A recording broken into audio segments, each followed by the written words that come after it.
this is the problem with Man United fans. You guys say he's a good coach, No, but I've not seen this. He's a rookie. Oh, so he's an Arsenal fan. Even worse, because people say he's a good coach. Yeah. But in the Premier League, please show us evidence of him being a good coach. A good coach coaches players to get more out of them. Just like we alluded to earlier. Arteta, if he manages to maintain some consistency and Moreno gets goals, he coached Moreno to see that this guy could be a striker. He's found a better role, a new role for him that still works, and he's coached him to become better. An alternative. AMORIM has shown no alternatives. AMORIM hasn't done anything that you look like and be like, oh, do you know what? That's a good move. He's actually done something smart there. Nothing. He's just done the basic things and the basic solutions that you'd all expect. And with his formation, yes, it does limit him, but that's his fault. He's the one that's persistent with a formation that doesn't work. Yes, Man United haven't been conceding as many goals, but they're not scoring goals. They're in a minus goal difference for 18 months straight.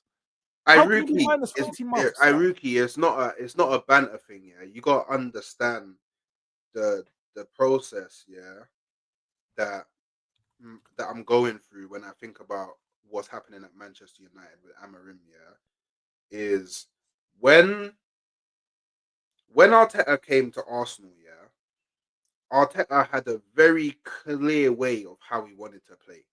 Yeah, even he spoke about it, yeah. And we all knew kind of where he was gonna go with the way he wanted to play because of where he came from. No, because of where he came from, innit? Like, you didn't have to be a rocket scientist to understand that he came from La Masia, yeah, and he'd played under Wenger, and he'd received a lot of his, like, I guess, his early managerial experience, coaching experience underneath Pep. So you kind of knew where he was gonna go with the way he wanted to play in it. But when he came to Arsenal, yeah, he immediately recognized the way that he wanted to play, yeah, he could not play that way, yeah.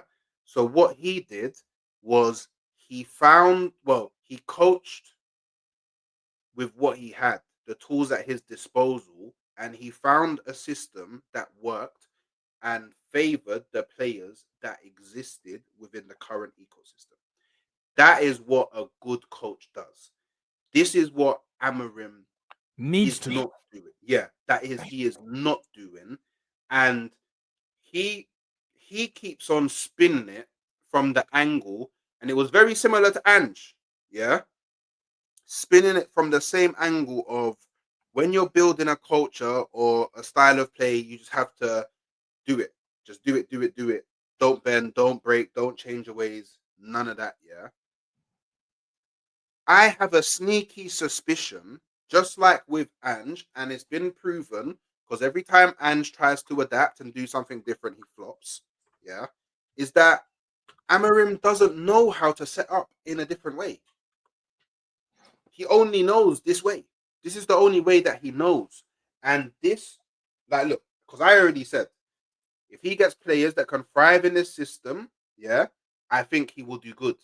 I think his system can work, providing he has the tools. I think we all agree on that, though. Yeah, but that's the problem with Manchester United. How long is it going to take for them to get the tools? Because, like I acknowledged, with other managers don't always get their players. You know, yeah. The amount of times managers come in and fans are like, "Oh, but they need their players." Like I've said the same thing. Ange hasn't got his players, all of his players.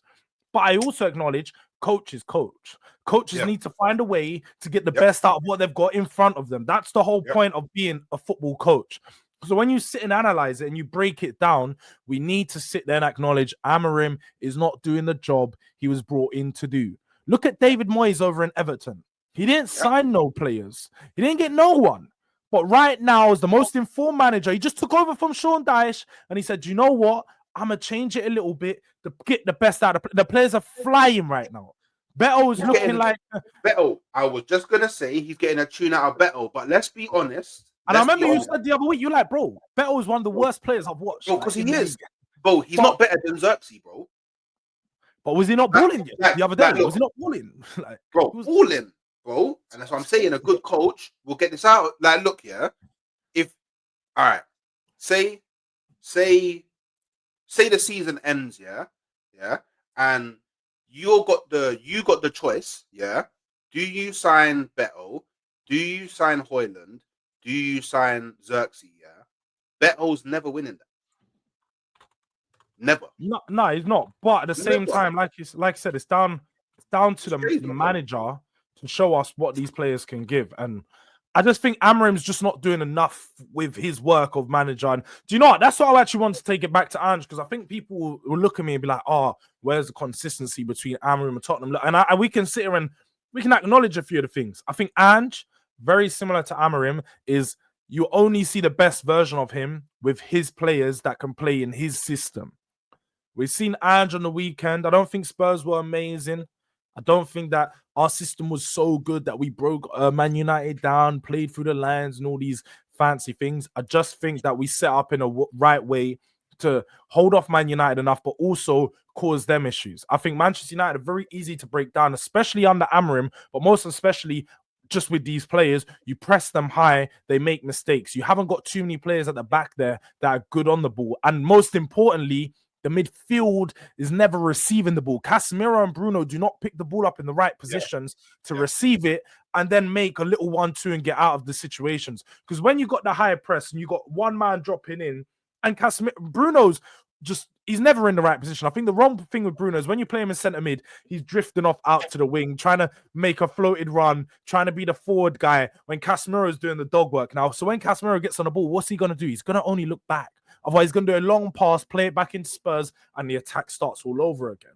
So I feel like that's the way that it played out. And for a lot of games, look, Amorim's lost 9 games and won 4 in the Premier League. That is a sackable offense, and we're not addressing it. It is. And why are we not? Why are he we has not? to get sacked for that. Like, as much as I think he's decent, he has to get sacked for that. Frank de Boer got sacked for worse at Leicester at Crystal Palace. 7 games in, without a win, they sacked him. Why are we not doing this for Manchester United? Why are we not holding better standards? I get why D's so mad sometimes, like, because his club actually has a decent standard, yeah.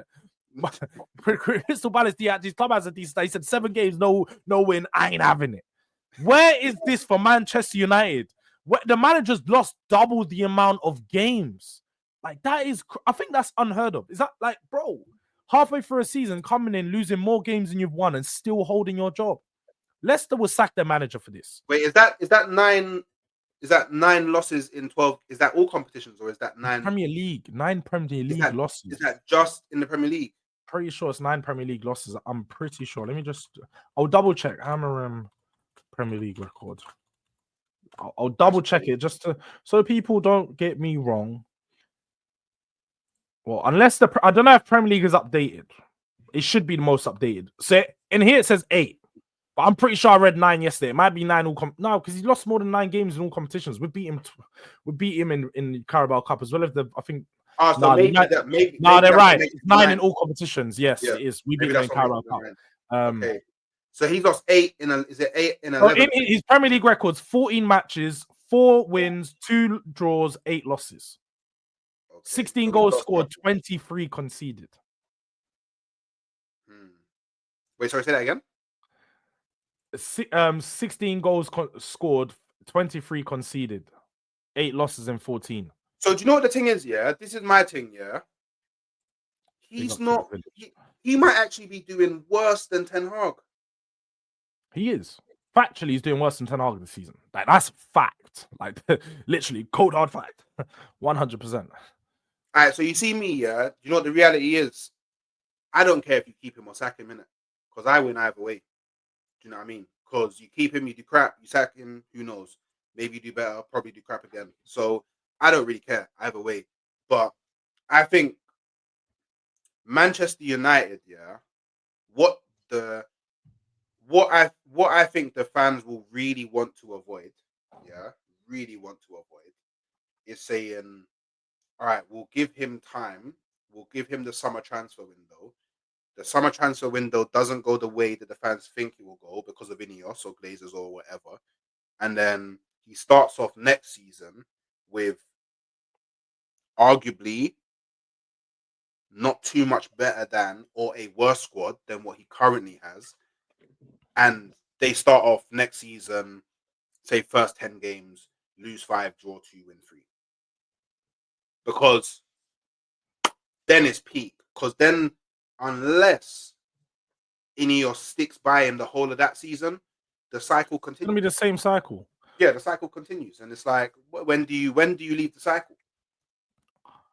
Do you know what I mean? This can't be true, Prime. This can't be true, Prime. David Moyes picked up more points at Everton than Ruben Amorim has managed games at Man United. They both took their respective jobs. No. David Moyes took his job at least 2 months after Ruben Amorim. Definitely 2 months after, and he's already got 4 Premier League wins. Everton's He's above already got United. 4 Premier League wins. Yeah, they're above Man United. They went above on the weekend.